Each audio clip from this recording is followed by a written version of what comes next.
Yo, what's good everyone? Wesley Pool here, back with another one, and today we are going to be looking at using our MIDI controller to trigger MIDI in a specific effect in MPC beats or MPC software. Now I'm going to try and keep this as simple as possible, but I've intentionally chose a plugin where it's a little bit complicated because my logic is if you can do it in that, then hopefully you should be able to do it in other plugins. Well, that's my logic anyway. So let's have a look. So in the previous video, we looked at custom MIDI mapping. And if you watched that video, you would have saw I mapped it so my pads work as a button on my cue links, which seemed a little bit weird, but I'm going to make sense of that right now. So I've got my project loaded up. I've got my plugin here, which is mrhythmizer, which is a manipulation plugin. And we're going to use our pads to trigger MIDI in this plugin effect. So first we bring it up, it looks like this. So as we bring it up here, you can see the cue links are affected down here.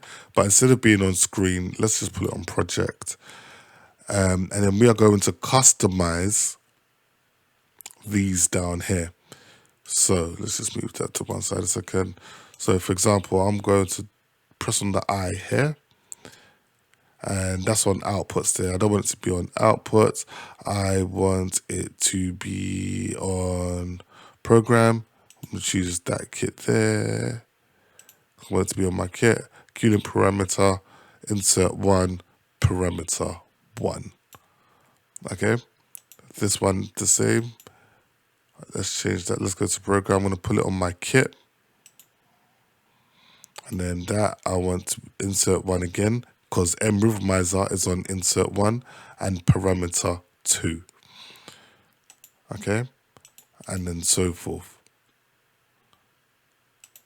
So the reason why I'm choosing the parameters is I can scroll down here and these are the things that are already there. So I can affect these ones already, but I'm going to customize the parameters. So that's why I'm choosing parameters 1, 2, 3, and 4.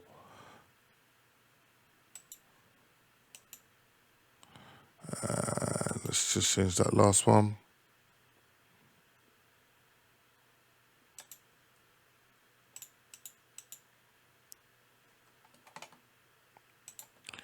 Okay, so we've got those. So our cue links here, my pad here affects these cue links. So what I'm going to do now is come over into mrhythmizer. Let's just roll the dice, let it choose some random effects for me. So these are the effects. So there's 36 different effects it's got here. And it's numbered, so this is number 1, which isn't an effect, but everything else there says 35.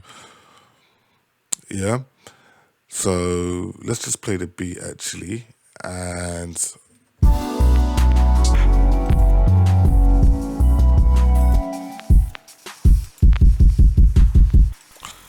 yeah. So we can add these effects to the beat. So what we need to do is come down here. And this brings up the parameters. Yeah. So one of them, so we did parameter 1. So what we need to do is press here on the lines. We'll just go to quick learn and we'll just press on any of them for now. And then that will say sequence time. And then we just do that on all of them. Quick learn, press anything over here. Quick learn. Okay. Now if we go back to the first one and we just click here. If you look on this side here, it's got this knob here, and where it's got up to 36. Yeah. What that essentially is this is 36. So if I press on my pad, when I press on it, it goes, if I press on it the hardest I can, it will go all the way to 36. If I just press on it softly, it will go to other ones. So depending on how hard I hit it, depends on which one it will go to. But then just imagine if I wanted it to be on this one, I would have to know exactly how hard to hit it for it to go on there, which is nearly enough impossible. So if I press here, I have to know. I have to know which one I want. I have to know what number it is. So just say it will be like 1, 2, 3, 4, 5, 6, 7, 8, 9, 10. So just say I wanted that one, which is 10. I'll press on here, on max here. I can bring this down. There's more than one way of doing this, but this is just one way I found to be quite simple. Come off that now. So now if I hit it as hard as it, I miscounted there. But so this would be 10. Yeah, 1, 2, 3, 4, 5, 6, 7, 8. Yeah. So now it will be on that one. So if I went on this one, let's just say I want that to be 11. I want it to be the next one. Who's that? Hit it as hard as I can. Now it's going to the next one. Yeah, but I have to hit it as hard as I can. If I hit it softly, it won't go to that one. But let's just play the beat.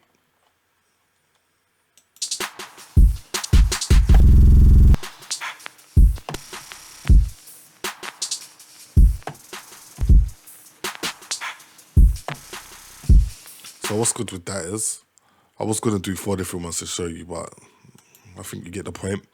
So if I want to record automation in now, I can just do it like this now.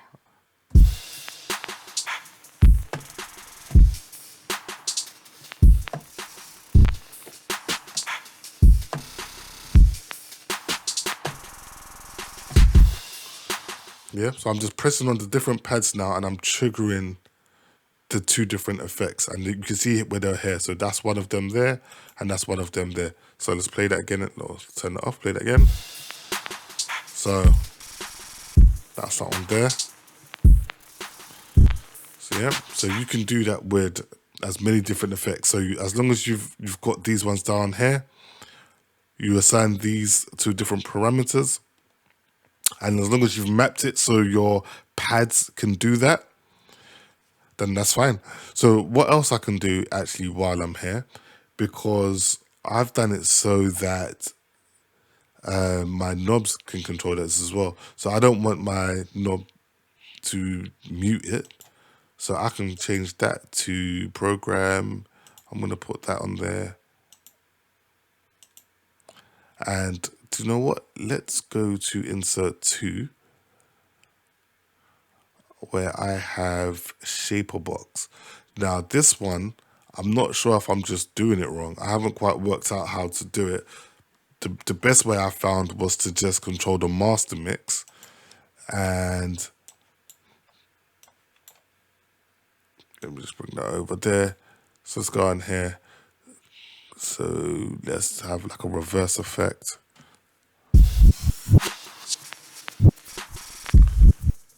Yeah. So we've got that reverse effect, but me moving this knob now affects the master mix. So let's record some automation in there as well. I'll turn all the way down. It's not doing it, and then I turn it up. I turn it down. Yeah.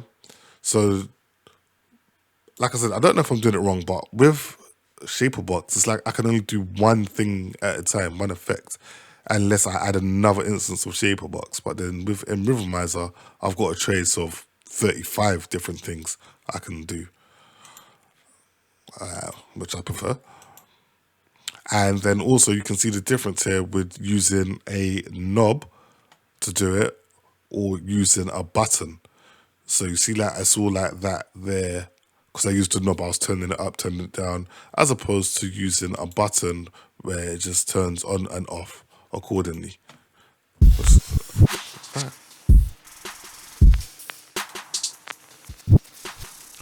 But again, that is how you trigger MIDI using, well, we've custom mapped our MIDI keyboard and then we've used that to trigger MIDI in an effect. And you can do this with like literally any effect, as long as, so just remember you can customize your cue links here, okay?